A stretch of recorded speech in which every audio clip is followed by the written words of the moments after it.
Bom dia, meninos e meninas dos terceiros anos da Escola Júlio França, pessoal aí do Finanças, Enfermagem e também terceiro do Massoterapia. Então, pessoal, como combinado, né, nosso planejamento para a semana 10, nós temos aqui a devolutiva das questões relacionadas ao impulsiona a língua portuguesa com os descritores da matriz de referência do SPAES, né, os descritores 12 e 13, tá? Então, a gente vai ter agora esse nosso momento, né, nesse vídeo, para a devolutiva dessas questões. Eu quero, antes de iniciar, lembrar a vocês, né, da importância de cumprirem as atividades, né, e da realização dessas atividades dentro do prazo, tá, gente? Para que a gente possa, no momento da avaliação, ter aí um bom resultado por parte de vocês, resultado positivo, tá certo? Além disso, eu quero chamar a atenção de vocês para a semana que vem, né, que a gente vai realizar aí na segunda-feira o nosso instrumental de N1 de língua portuguesa, com questões relacionadas tanto ao que diz respeito ao conhecimento linguístico, no sentido do estudo da sintaxe de regência, né, e também o estudo da primeira fase do modernismo na literatura brasileira, ou seja, a geração de 22. Né, o estudo aí que a gente já vem fazendo sobre Mário de Andrade, Oswald de Andrade, Manuel Bandeira, Anita Malfatti, então os autores do momento, né, do início aí do modernismo no Brasil. Tudo bem? Então a gente vai agora dar início, propriamente falando, à devolutiva das questões relacionadas a o impulsiona a língua portuguesa. Muito bem? Vamos lá. Como de costume, né, a gente sempre tem aí a abordagem da nossa meta, né, da meta que a gente persegue alcançar aí para o ano de 2020, no resultado do SPAES. Nossa meta, 335 pontos na escala de proficiência do SPAES, e é em função disso que a gente trabalha, né, claro, em busca da aprendizagem, mas também para que essa aprendizagem ela possa refletir aí bons números, né, bons resultados para a gente. Muito bem. Vamos adiante. O nosso objetivo 1, né, descritor 12, ele diz o seguinte, que o leitor, né, a pessoa que responde à questão sobre o descritor 12, ele é capaz de identificar semelhanças e ou, né, semelhanças e diferenças, ou então semelhanças ou diferenças, né? Ou uma coisa ou outra, ou as duas ao mesmo tempo, de ideias e opiniões na comparação entre textos de um mesmo tema. Né? O que é isso? A gente tem aí dois textos, né? Ambos os textos estão tratando do mesmo tema, mas um ou outro textos, né, eles podem apresentar opiniões diversas ou opiniões iguais quanto ao assunto, quanto à temática. Esse é o D12.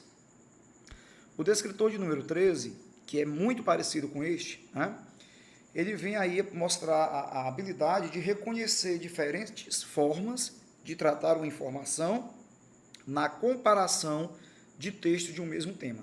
Quer dizer, o D12 tem a ver com diferentes opiniões e ideias, e este aqui tem a ver com diferentes formas, diferentes maneiras de abordar um assunto, uma temática em textos de gêneros diferentes. Ou ainda que seja o mesmo gênero, mas que a autoria, né, seja diferente. Muito bem. Então, a nossa primeira questão, eu vou só diminuir aqui um pouco a tela, para caber direitinho aqui. A nossa primeira questão traz aí um texto, né, que na verdade é um recorte de uma notícia que foi postada na revista Veja, né, São Paulo, em 1992. Então, o que é que diz esse trecho de notícia? O título diz assim: descuidar do lixo é sujeira. Né? E aí a matéria diz o seguinte: diariamente, 2 horas antes da chegada do caminhão da prefeitura, uma gerência de uma das filiais de fast food deposita na calçada dezenas de sacos plásticos recheados de papelão, isopor, restos de sanduíches, e isso acaba propiciando um lamentável banquete de mendigo. Dezenas deles vão ali revirar o material e acabam deixando os restos espalhados pelo calçadão. Então é isso que se diz aí nesse texto informativo. Né? Muito bem. O nosso texto 2 é um poema. Aí veja só, nós tínhamos aí uma notícia e agora a gente tem um poema. Né? Então, o poema é do Manuel Bandeira, o título do poema é O Bicho. Aliás, Manuel Bandeira, que é o autor da nossa última aula sobre o modernismo geração de 22. E o poema do Manuel Bandeira diz o seguinte: O bicho. Vi ontem um bicho na imundície do pátio, catando comida entre os detritos. Quando achava alguma coisa, não examinava nem cheirava. Engolia com voracidade. O bicho não era um cão, nem um gato. O bicho não era um rato. O bicho, meu Deus, era um homem. Então, esse é o poema de Manuel Bandeira, em que ele retrata aí a mesma situação trazida pela notícia. Manuel Bandeira estava no alto do seu apartamento, né? Quando ele olhou para baixo, né? E até porque a poesia dele é arrancada do cotidiano mesmo, ele olhou para baixo e ele viu ali um lamentável banquete, né, de um mendigo, mexendo no lixo, procurando alguma comida, alguma coisa que lhe fosse de valor. Né?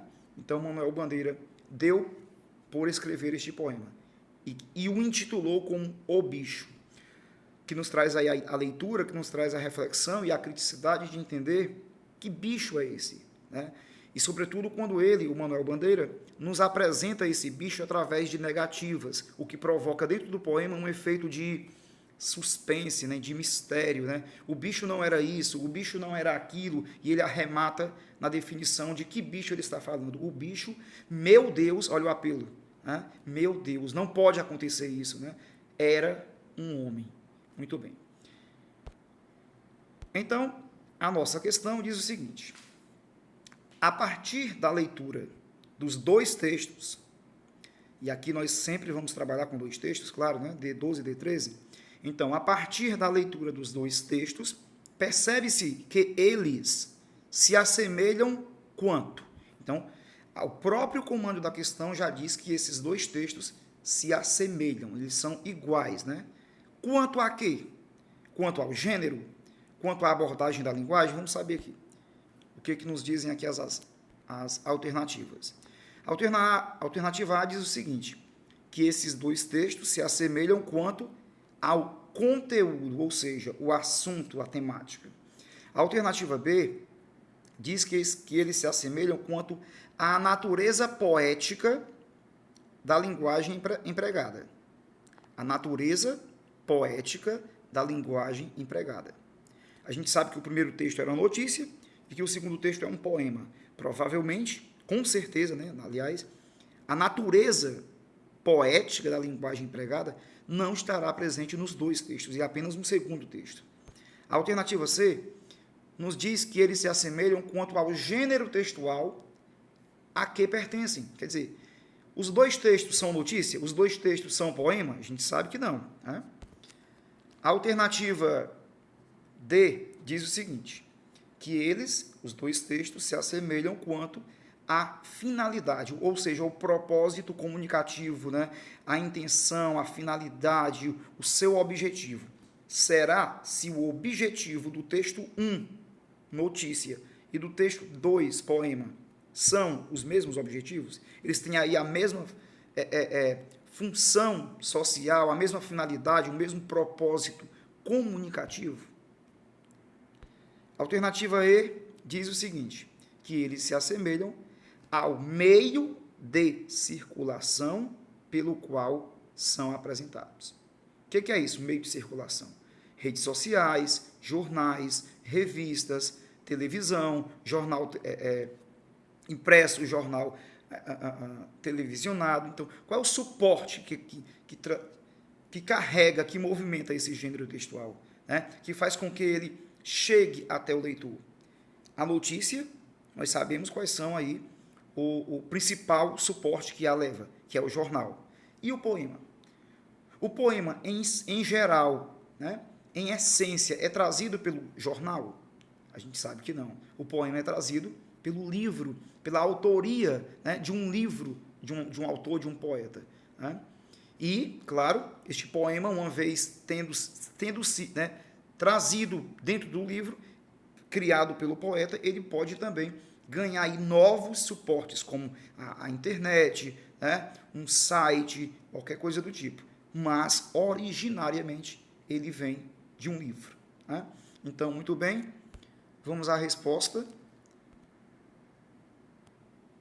Gabarito, letra A. Né? Então, acertou a questão aí quem assinalou a alternativa A, dizendo que tanto a notícia quanto o poema, embora não sejam textos do mesmo gênero, embora não sejam textos que tenham a mesma natureza linguística, né? A sua natureza, o seu aspecto de linguagem não seja o mesmo, embora tudo isso, o conteúdo, o assunto, a temática são as mesmas, né? Em ambos os textos. Então, aí acertou quem assinalou a alternativa A. Continuando, vamos agora à questão 2, que diz o seguinte. Nós temos, mais uma vez, né, dois textos.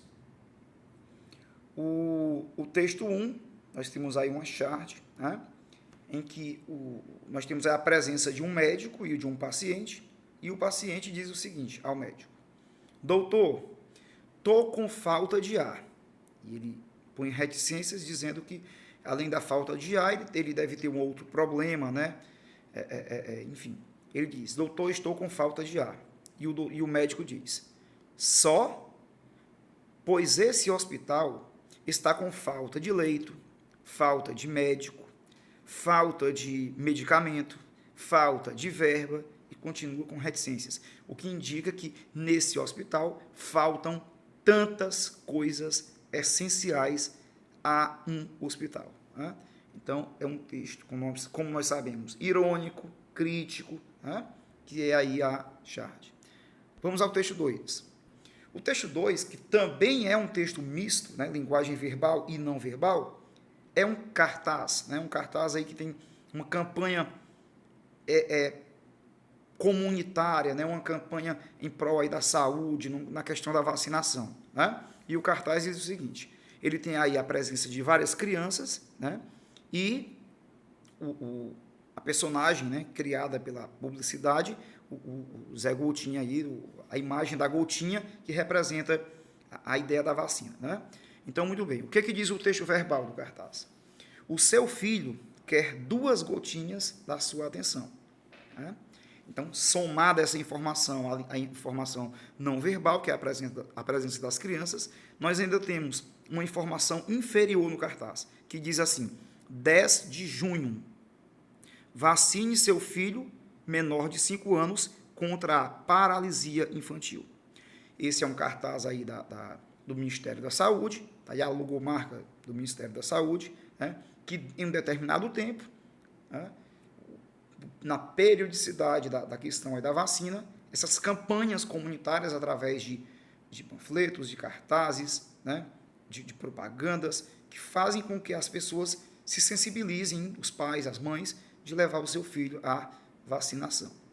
Então, nós temos 2 situações que tratam aí da questão da saúde, mas com olhares diferentes. Né? Então, esse é o descritor 12, porque a gente vai perceber aí relações de mesmo tema, mas com opiniões diferentes, ou ideias diferentes. Né? O que é que nos diz aí o comando? A partir da leitura dos 2 textos, permite-se entender que,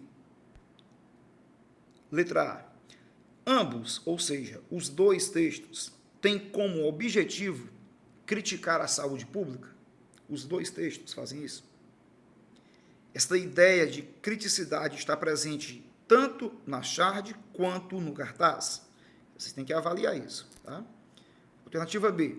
O cartaz ironiza a situação da saúde pública no Brasil? É essa a finalidade de um cartaz, de uma campanha comunitária? Alternativa C. Vamos a ela.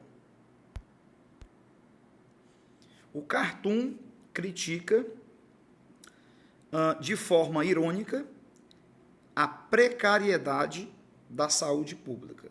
É um cartoon, ou a charge, né, como queira, são próprios disso. Né? Alternativa D. Ambos alertam as pessoas para a importância da vacinação contra a paralisia infantil. Ambos fazem isso. A gente viu que somente no cartaz. E a alternativa E. O cartaz expõe uma campanha de vacinação às pessoas com mais de 20 anos de idade.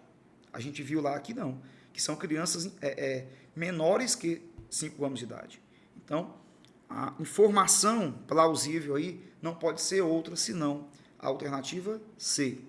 Então, acertou aí a questão quem assinalou a alternativa C.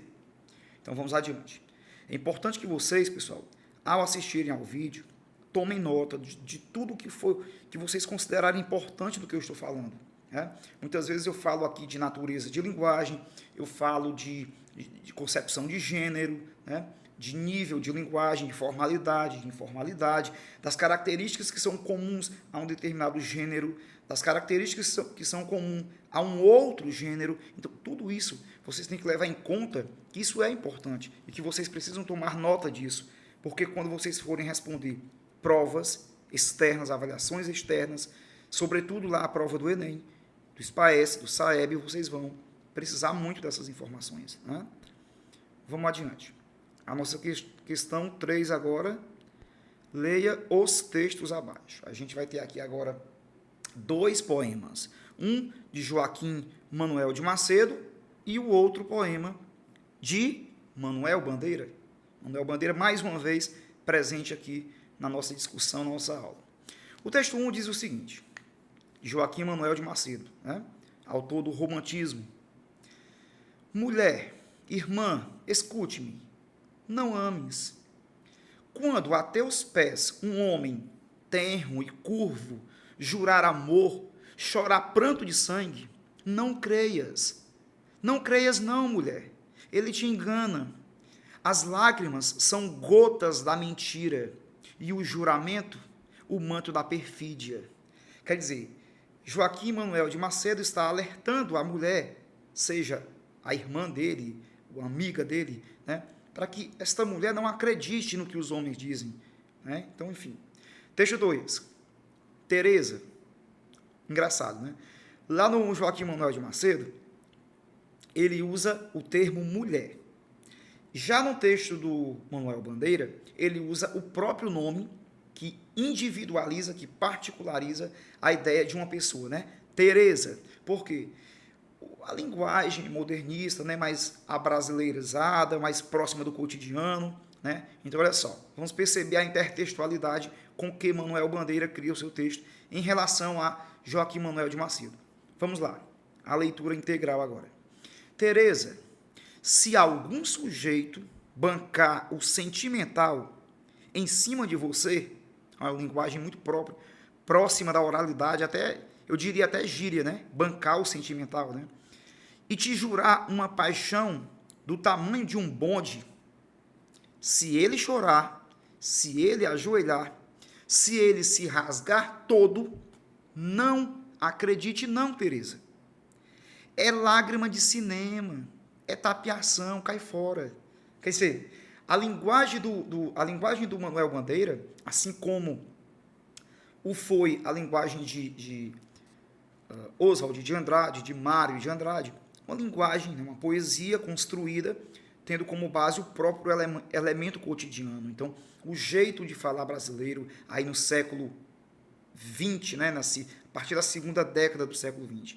Então, um poema muito próximo da linguagem do povo brasileiro a partir do século XX. Enquanto que a linguagem do Joaquim Manuel de Macedo é uma linguagem mais romantizada. Né? Muito embora a finalidade aí presente nos dois textos seja a mesma, né? Ambos são poemas, ambos tocam a linguagem subjetiva, ambos apresentam aí um mesmo pensamento, né, sobre a relação homem-mulher. Adiante, vamos à questão. Os autores, ao fazerem alusão às imagens da lágrima, sugerem que a presença da lágrima, a ideia de choro, né, sugerem que, alternativa A, há um tratamento idealizado da relação homem-mulher. O que é isso, esse tratamento idealizado? Como diriam, né, os autores românticos, né, como o próprio Joaquim Manuel de Macedo, mas aí ele não trata a relação como algo idealizado, né? O que é essa ideia de idealização? É colocar a relação do homem e mulher, uma relação de perfeição, né? de que está tudo muito bom, tudo muito bem, não existem problemas, né? Só existe felicidade. Então, isso é uma coisa idealizada, né? Que não existe de fato na realidade. Então, a letra A, com certeza, não vem a ser o nosso gabarito. A alternativa B diz assim: há um tratamento realista da relação homem-mulher. Então, a gente percebeu aí que tanto no texto de Joaquim Manuel de Macedo, quanto no poema de Manuel Bandeira, a maneira como eles veem a questão do homem se chegando, ou tentando convencer a mulher de que ele a ama, de que ele chora por ela, essa ideia é uma ideia aí, nos dois textos, tratada como uma mentira, né? Porque o homem só tem em mente, de acordo com os autores, enganar, mentir, né? Fazer com que a mulher sofra. Então, há um tratamento realista da relação homem-mulher, com certeza. Vamos à alternativa C. A relação familiar é idealizada? A alternativa C é muito parecida com a alternativa A, né? Letra D. A mulher é superior ao homem? Os autores, ao fazerem alusão à ideia da lágrima, dão a entender que a mulher é superior ao homem? Não, né? Não fica claro isso para a gente. E alternativa E. A mulher é igual ao homem? Eu creio que o que está em questão aí não é se a mulher é inferior, ou superior ou igual ao homem. Mas o que está em questão aí é a ideia da lágrima, né? A relação entre ele e ela, e não o fato de status de um ser mais que o outro. Entende?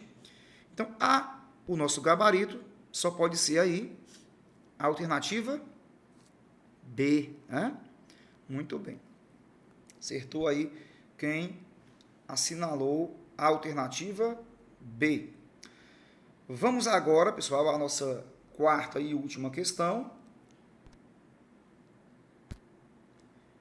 E nós temos aí mais dois poemas. Um de uma autora, de uma poetisa africana, né? Ana Paula Tavares, e o outro poema do nosso grandioso poeta, do maior poeta brasileiro, Carlos Drummond de Andrade, né? Logo depois de Manuel Bandeira, a gente vai estudar aí a geração, né? A fase 2, no caso, do modernismo, e aí a gente vai conhecer muito o Carlos Drummond de Andrade, que foi o poeta aí da geração dos anos 30. Muito bem. São dois poemas. Uma poetisa africana, Ana Paula Tavares, e o nosso querido Drummond. Vamos ver o que esses dois textos têm a nos dizer, tá bom? O título do poema de Ana Paula Tavares é Cerimônia de Passagem. Entendam aí a palavra passagem no sentido, claro, metafórico, né? Cerimônia de passagem. A palavra passagem aí significa vida, né? O que é que diz a nossa poetisa africana?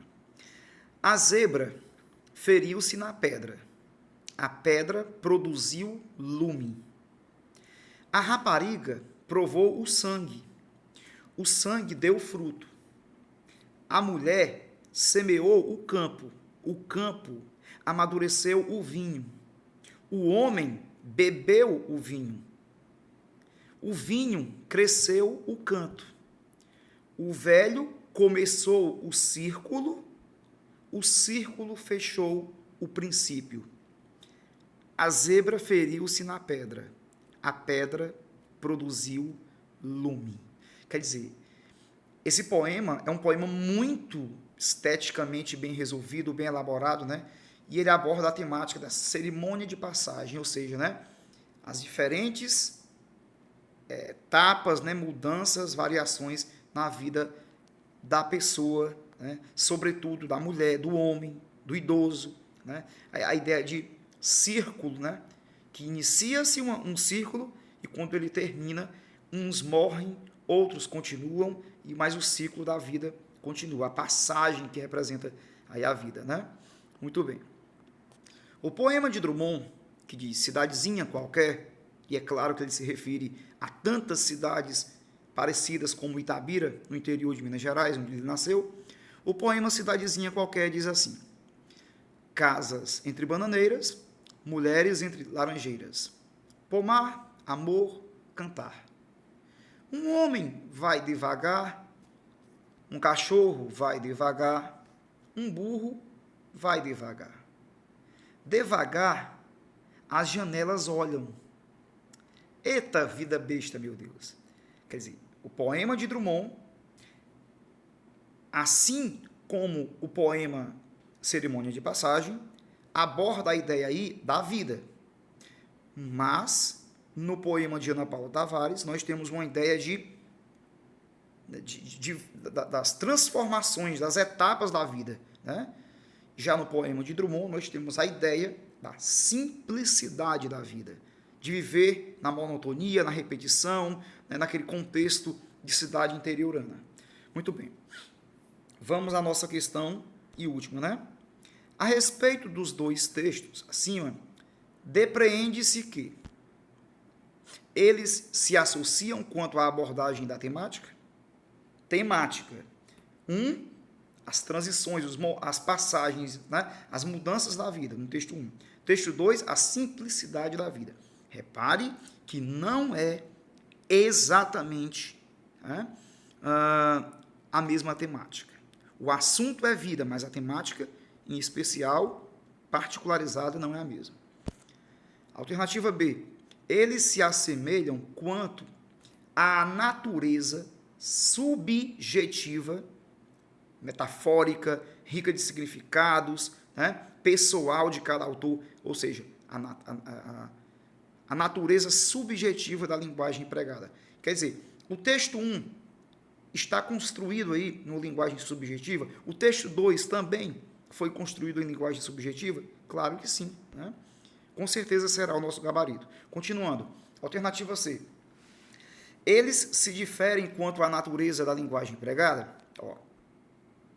Se a gente diz que eles se assemelham quanto à natureza, a gente não pode dizer que eles diferem, né? Então, a alternativa C, por si só, já se exclui do contexto. Alternativa D. Eles se associam quanto à modalidade discursiva empregada. A descrição.